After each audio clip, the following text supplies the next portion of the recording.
Eu me chamo Paulo Vitor, sou aluno do curso de Direito do 4º período da Unibras Norte Goiano e o trabalho que nós vamos apresentar está dentro da matéria de contratos. Mais precisamente, o trabalho será sobre o contrato de transporte. Mas o que é o contrato de transporte?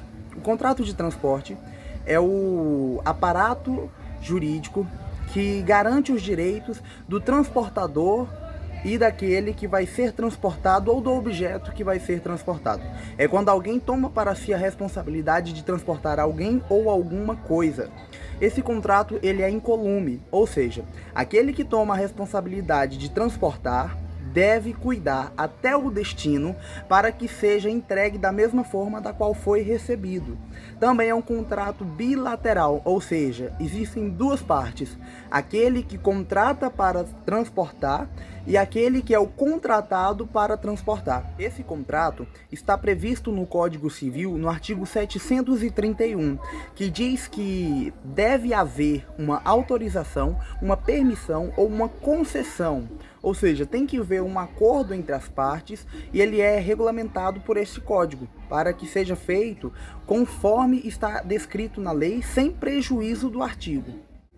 Agora que já foi feita a introdução do nosso trabalho, e nós já conseguimos compreender o que é o contrato, vamos passar agora para o contrato de transporte aéreo. Essa modalidade de transporte, o transporte aéreo, ele vem previsto no artigo 732 do Código Civil, que vai dizer basicamente que são autorizados, ou seja, é permissível que siga-se as leis especiais e também os tratados internacionais. Ou seja, deve-se seguir as regras dos tratados internacionais e das leis especiais, desde que ela não fira o nosso Código Civil.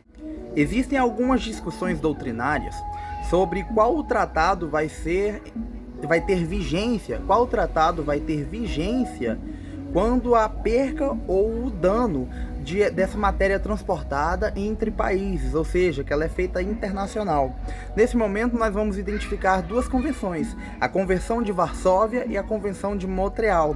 Essas duas convenções trazem uma espécie de limitação de indenização, ou seja, quando há perca ou há alguma forma de prejudicar aquilo que está sendo transportado, a pergunta que fica é: qual vai ser a indenização? Qual vai ser o tratado que norteará a indenização? A pergunta que se faz é: num contrato de transporte aéreo internacional, haverá essa limitação ou não para o estabelecimento de uma indenização? A reparação será proporcional ao dano no conforme prevê a convenção? Em resposta a essa pergunta, nós vamos ter uma divergência, porque o Código do Consumidor brasileiro, ou seja, o Código do Consumidor que é regente aqui no nosso país, diz no seu artigo 14 que aquele que sofre a perca receberá uma indenização. Já as convenções de Varsóvia e de Montreal diz que a indenização vai ser tarifada. Mas o que é uma indenização tarifada? Uma indenização tarifada é quando a própria lei determina que haverá um limite para poder indenizar. Então fica essa divergência. O que vai prevalecer é o artigo 14 do Código do Consumidor ou as convenções de Montreal ou Varsóvia? E para responder essa questão, nós vamos na Constituição Federativa do nosso país, ou seja, na Carta Magna. Ela vai dizer no seu artigo 178 que a lei disporá sobre a ordenação dos transportes aéreo, aquático e terrestre, devendo, quanto à ordenação do transporte internacional, observar os acordos firmados pela União, atendido a princípio da reciprocidade. Ou seja, em virtude dessa previsão expressa, quanto ao transporte internacional, deve-se afastar o Código Civil e seguir aquilo que está dito e aquilo que foi acordado nas convenções de Montreal e de Varsóvia. A Convenção de Varsóvia, enquanto um tratado internacional comum, possui natureza de lei ordinária e, portanto, está no mesmo nível hierárquico que o CDC. Diante disso, percebe-se que não há uma hierarquia entre as convenções e nem sobre o CDC, o Código do Consumidor. Então vai ter que ser analisado parte por parte, vai ter que ser analisado a cronologia e o fato para saber como agir mediante a tal ação. Ou seja, diante disso, a solução do conflito envolve a análise dos critérios ou de cronologia ou da especialidade. Em relação ao critério cronológico, os acordos internacionais são mais recentes do que o Código do Consumidor. Mesmo esse decreto de 1931 ter sido publicado há tanto tempo, ele sofreu algumas alterações, inclusive que foram depois da publicação do Código do Consumidor, o CDC. Além disso, a Convenção de Varsóvia e os regramentos internacionais que a modificam são normas especiais em relação ao CDC, pois disciplinam modalidade especial de contrato, qual seja o contrato de transporte aéreo internacional de passageiros. Agora que nós entendemos essa discussão, nós vamos passar para as observações sobre contratos de transporte aéreo. É importante notar e é importante conhecer que as convenções de Varsóvia e de Montreal só podem regulamentar contratos de transporte internacional. Quando o transporte é dentro do nosso próprio país, vai valer o Código do Consumidor. As limitações de indenização que tanto a Convenção de Varsóvia quanto a Convenção de Montreal trazem previstas, elas só valem para danos materiais, não se aplicando aos danos morais. E também é de suma importância saber que essas convenções, esse regulamento que vem nas convenções, ele não é aplicado somente ao transporte de bagagem, mas em tudo aquilo que gerencia o contrato do transporte aéreo, o transporte aéreo internacional. Meu nome é Ana Paula Simões Maia. Estamos falando sobre contrato de transporte e eu vou falar sobre o contrato de transporte cumulativo, que está no artigo 733 do Código Civil. Há transporte cumulativo quando dois ou mais transportadores de pessoas ou coisas se obrigam de forma consecutiva a cumprir cada um determinado trecho. No artigo 765 fala sobre a responsabilidade dos transportadores se no final desse percurso ocorrer algum dano. Assim, os transportadores vão ter que ressarcir o remetente desse dano causado. Meu nome é Ana Beatriz Brandão e eu estarei falando sobre transporte de pessoas. O transporte de pessoas tem seus artigos no Código Civil, do 730 ao 742. Deles eu estarei pautando alguns pontos específicos. No artigo 734, diz que o transportador tem responsabilidade objetiva pelo passageiro e suas bagagens. Ele só não tem responsabilidade em caso de fortuito externo. O que seria um fortuito externo? Fortuito externo é se por acaso houver um fenômeno natural. Se durante a viagem houver uma tempestade, ele não tem responsabilidade sobre isso. A respeito das bagagens. O passageiro ele tem direito de levar a sua bagagem de forma gratuita. Porém, cada transportadora ela limita o valor X que a pessoa pode levar gratuitamente, de forma gratuita. Se por acaso o volume de cada passageiro ou de um passageiro for a mais que o volume estabelecido pela transportadora, o passageiro ele deve pagar o valor que se excede. Continuando, o artigo 735 diz respeito à colisão com terceiros. Quando houver uma colisão e o passageiro sofrer uma fratura ou se ferir durante essa colisão, é de responsabilidade do transportador indenizar o passageiro. Ou seja, se ele se feriu, o passageiro ele não tem que procurar quem foi a pessoa que colidiu, o terceiro. Não é de obrigação do passageiro. Imediatamente a obrigação se cai sobre o transportador de indenizar o passageiro. Aí, nesse caso, pode haver a ação regressiva, onde o transportador pode ir atrás do terceiro para que ele possa pedir uma uma indenização sobre o fato acontecido. O artigo 740 diz respeito ao cancelamento de passagem, onde fala que o passageiro tem direito de cancelar a sua passagem e ser ressarcido do valor. Porém, ele tem que chegar ao transportador com um tempo de antecedência para poder receber, ele conseguir ser ressarcido desse valor. Só que o transportador ele tem direito de aplicar uma multa de 5% em cima do valor da passagem. Também temos o caso de transporte à cortesia. O transporte à cortesia, é as famosas caronas. Na súmula 145, diz que é de responsabilidade do transportador em caso de danos ao passageiro, se caso for compreendido dolo ou grave culpa. Como que pode ser compreendido isso? Se por acaso o passageiro está sendo transportado de forma irregular, não está ali com um cinto de segurança. Não me atrapalha. Bom, meu nome é Pablo Anieri da Silva França, eu estou no 4º período de Direito e nosso grupo ficou dividido com um tema sobre transporte. O meu subtópico é transporte de coisas, ao qual a gente dividiu para eu ficar com 744, 745 e 750. Primeira parte do transporte de coisas ficou comigo, então eu vou distinguir, né, e falar o que é o transporte de coisas assim, na íntegra, assim, de onde eu consegui estudei e agora eu estou aqui para falar. Consiste, né, em 3 agentes: o expedidor, que é a pessoa que tem a posse da mercadoria, que é transportar, que esse é o transportador, para chegar até o destinatário. A pessoa vender um celular, esse é o expedidor. Ele vendeu um celular, ele entrega para o transportador e o transportador leva até o destinatário. Bom, no 744, no artigo 744, e a parte remuneratória se chama frete, coisa que todos nós já sabemos.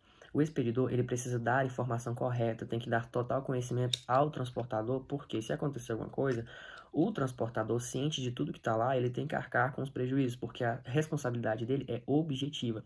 Agora, se alguma coisa aconteceu em decorrência da falta de conhecimento, da falta da não estruturalização do título de crédito do expedidor, quem fica a arcar com prejuízo é o expedidor.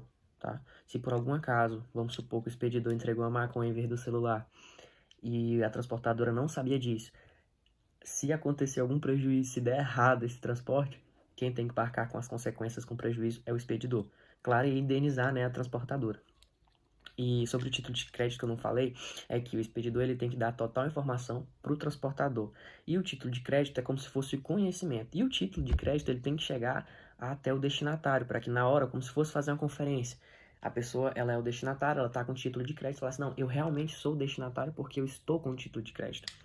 E já o 745 fala se acontecer alguma coisa por falta desse conhecimento em relação, vamos supor que veio uma maconha em vez do celular. O transportador, a transportadora, ela tem 120 dias decorrendo do problema, né? Ele tem 120 dias para correr atrás e conseguir, né, a indenização dele por parte do expedidor, porque é dever do expedidor informar total conhecimento sobre a mercadoria. E daí o transportador não pode sofrer em razão disso. Então ele tem 120 dias. É um prazo decadencial. A lei fala que é decadencial. Decadencial é quando a pessoa perde o direito, perde algo, um direito, por tempo determinado, que igual que agora é 120 dias, passou os 120 dias, ela perde o direito. Porém, boa parte da doutrina fala que seria um prazo prescricional, que o prescricional, ele vem de uma lesão, ou seja, de uma pretensão. A pessoa sofreu a lesão, o transportador foi pego pela polícia, sofreu uma lesão tremenda, então ele tem 120 dias para ajuizar uma ação, uma pretensão, para conseguir requerer de novo aquele direito, sendo assim prescricional, mas isso é parte da doutrina, porém na lei é decadencial. E no 750, já no último artigo destinado a mim, fala sobre a responsabilidade de transportar. O transportador, ele pega a carga, ele vai levar a mercadoria. A responsabilidade objetiva dele é do momento que ele pegou a mercadoria até o momento em que ele deixou a mercadoria onde seria aqui o local dela. É dever do expedidor falar ao destinatário quando chegar a mercadoria. É uma informação dada do expedidor para o destinatário. Então, não é só entregar a mercadoria para o transportador e falar, se vira. Não é bem assim. O expedidor ele tem que acompanhar o pedido, ele tem que acompanhar tudo. E a responsabilidade do transportador só encerra quando ele entregar. Agora, uma questão bem interessante. Se acontecer alguma coisa com a carga e o transportador tem que indenizar a pessoa, no 750 fala que a pessoa tem que indenizar de acordo com o que foi o conhecimento dela, ou seja, daquele celular. Então, a indenização do transportador para o expedidor ou, né, para o destinatário, dependendo de como ficou a forma de pagamento, de questões financeiras, o transportador ele tem que indenizar só aquilo que foi dado como conhecimento. Se foi R$750 o celular, ele vai indenizar os R$750. Porém, tem um princípio da plena reparação de danos, que aí vai depender, né, de qual lado você vai pender, se você vai proteger a transportadora ou a pessoa que está requerendo ali aquela indenização. Se for o lado da pessoa, você vai reparar, vai levar em consideração o princípio da reparação plena de danos, que aí vai danos morais, né, e entre outras coisas para conseguir mais, e não só o valor limitado pelo conhecimento da carta do título de crédito. Então esse ficou a minha parte, eu encerro aqui, passo para o Gustavo Júnior, logo depois ele vai falar, já na casa dele. Então, muito obrigado e é isso. Espero que eu tenha falado tudo aquilo que eu tenha pensado em mente e colocado. É um contrato cumulativo. Um contrato cumulativo é como se fosse várias em relação ao transporte de coisas. Contrato cumulativo é quando é várias pessoas, várias transportadoras para levar uma coisa só. Vamos supor que seja um multimodal. Ele venha de avião, passa para ir para carro. Então são dois tipos de transporte, são duas transportadoras. E quando acontece alguma coisa, o destinatário, se for o prejuízo do destinatário, ele vai correr atrás de qualquer uma das duas, vai pedir a indenização. Se o problema for da parte no avião, na aviária, a pessoa tem que correr a indenização de quem seja vai pagar, tanto faz se for o terrestre ou o aéreo. Ela vai correr atrás e um desses dois vão pagar. No final, depois que resolver o problema, quem for o errado vai pagar o certo por ter feito, né, e ajudado a pagar num problema. Então, assim, ficou meio complexo, porque eu tinha ouvido um exemplo e eu não levei em consideração a parte terrestre e aérea, mas sim três transportadoras terrestres, e essas três transportadoras são responsáveis, têm uma responsabilidade objetiva sobre aquele bem. Acontecer alguma coisa com aquele bem, o destinatário ele vai correr atrás da indenização. Os três vão indenizar a pessoa, né? E se o problema foi da primeira transportadora, a primeira transportadora depois vai indenizar os inocentes, vai pagar aquela parte que foi pago pelas duas transportadoras, entendeu? Na hora de resolver o conflito, qualquer um vai pagar, os três ou um dos três, e no final, depois, a própria transportadora vai correr atrás, né? No caso, a inocente, correr atrás para receber a parte do outro.